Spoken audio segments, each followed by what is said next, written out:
कल India alliance की बैठक होनी है। हाँ तो ठीक है, करें बैठक भाई, क्योंकि इन लोगों के बीच में तो बहुत ही विवाद है। जिस तरीके से कांग्रेस, और हम बार बार इस बात को कह रहे हैं, एक वर्चस्व की लड़ाई गठबंधन के घटक दलों के बीच चल रही है।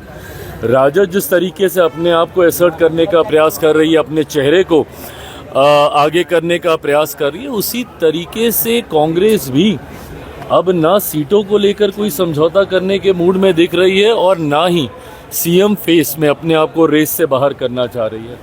ऐसे नेताओं के साथ उन्होंने गठबंधन या उनको अपने साथ शामिल करने की सोच रखी है, जिससे राजद को लंबे समय से ऐतराज़ रहा है।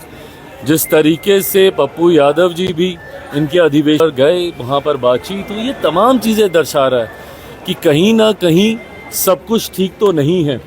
तथाकथित महागठबंधन या इंडिया अलायंस जो भी है, सब कुछ वहाँ पे ठीक नहीं है।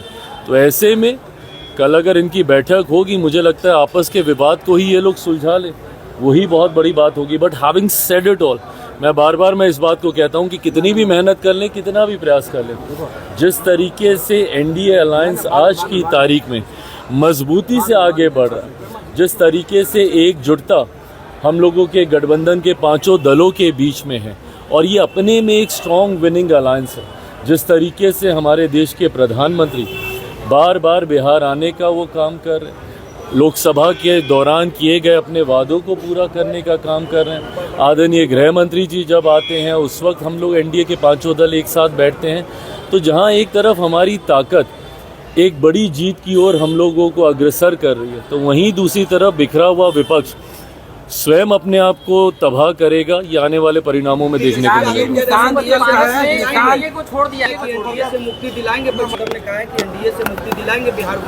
ये ऐसी बड़ी बड़ी बातें ये लोग ना जाने कितने चुनाव से लोग कर रहे हैं। लोकसभा के चुनाव में हर बार ये लोग ऐसे ही बड़े बड़े दावे करते हैं। क्या हुआ, कितनी सीटें जीत पाए ये लोग, कितने पे लड़े थे और कितनी जीते, ये भी ये लोग देख लें।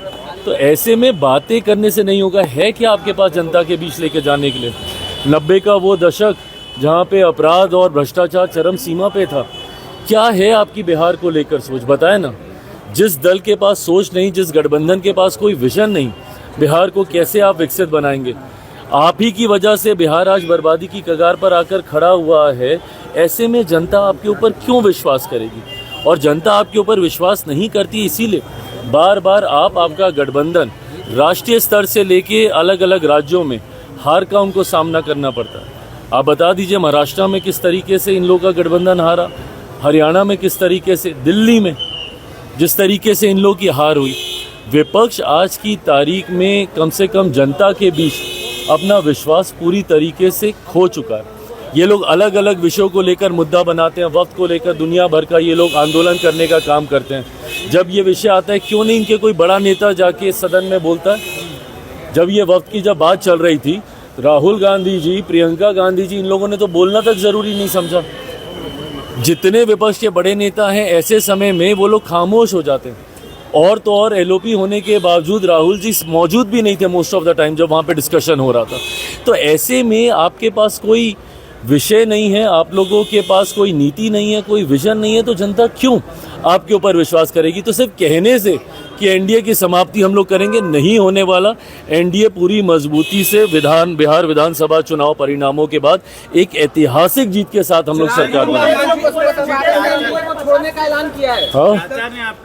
एनडीए को छोड़ दिया है, तो थे ही कब की छोड़ेंगे। चिराग जी निशांत का कहना है कि अमित शाह अंकल बोले हैं और सम्राट चौधरी बोले हैं कि नीतीश कुमार ही मुख्यमंत्री होंगे। हाँ, तो इसमें किसको डाउट है भाई? हम लोग तो कह ही रहे हैं कि गठबंधन का हिस्सा, गठबंधन का चेहरा उन्हीं के नेतृत्व में चुनाव लड़ा जाएगा, और एक बार फिर से मौजूदा मुख्यमंत्री 2025 बिहार विधानसभा चुनाव परिणामों के बाद फिर से मुख्यमंत्री पद की शपथ लेंगे। इसमें किसको डाउट है?